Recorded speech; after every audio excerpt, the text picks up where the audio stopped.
Dr. Hall, I appreciate you being here. I wanted to ask you about two things. The first is healthcare spending. I keep showing you this graph that is one of my most interesting puzzles, which indicates that in the 2019 to 2029 period, compared to extension of your projection for this period, based on the same terms that we project here, you end up with a net savings in that 10-year period of $4.7 trillion in total federal health care spending.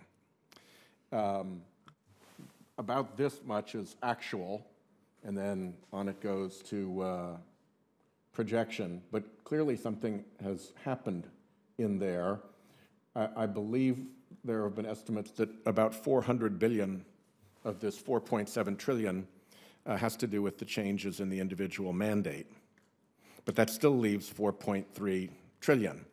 So I would ask you again to please work with us to try to understand what on earth is going on.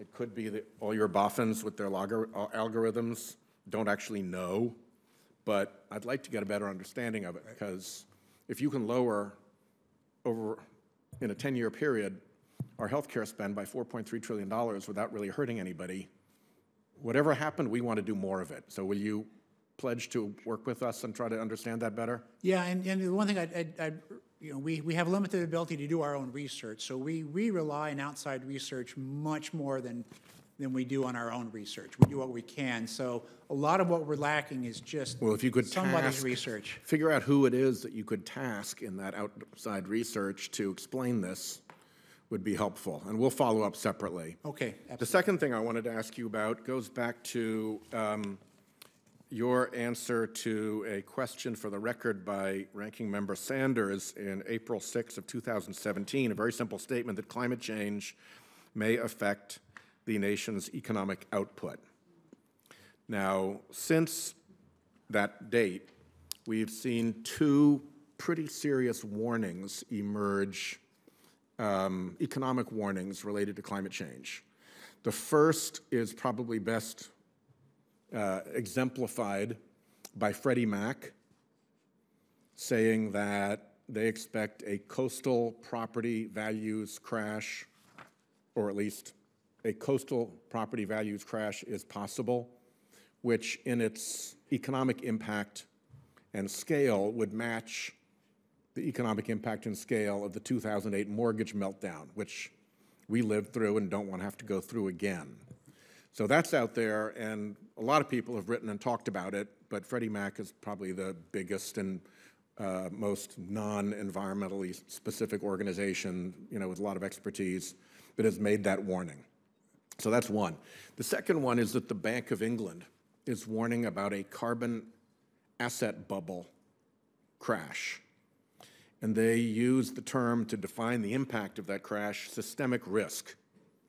Do you know what the Bank of England means when it says systemic risk?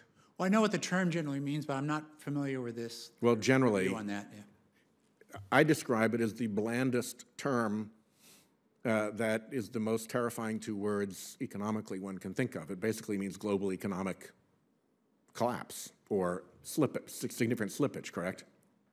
Right. It means that the problem goes beyond the carbon companies and out into the general economy, the same way that the 2008 crash went beyond the mortgage companies and out into the general economy, correct? Yes.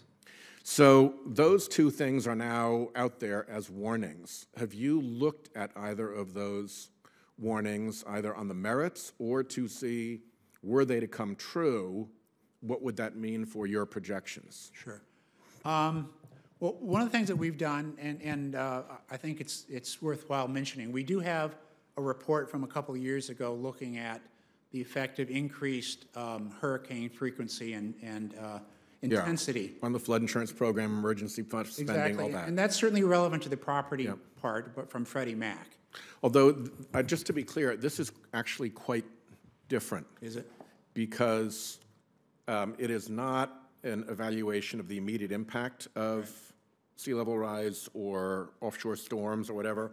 It's an evaluation of what happens to confidence in coastal property values when Banks won't give you a mortgage because they don't know that the property is going to be there 30 years from now, and you can't get insurance because you don't know what the tail end risk is if you're the insurer, which makes it really hard to sell coastal property, which creates the meltdown long ahead of and independent of any particular storm. My time has run out, so let me follow up with questions for the record to make sure that we're on record, and I'd love to follow up and get answers from you in those 3 areas. Thank you. Absolutely. Yeah, I want to thank Dr.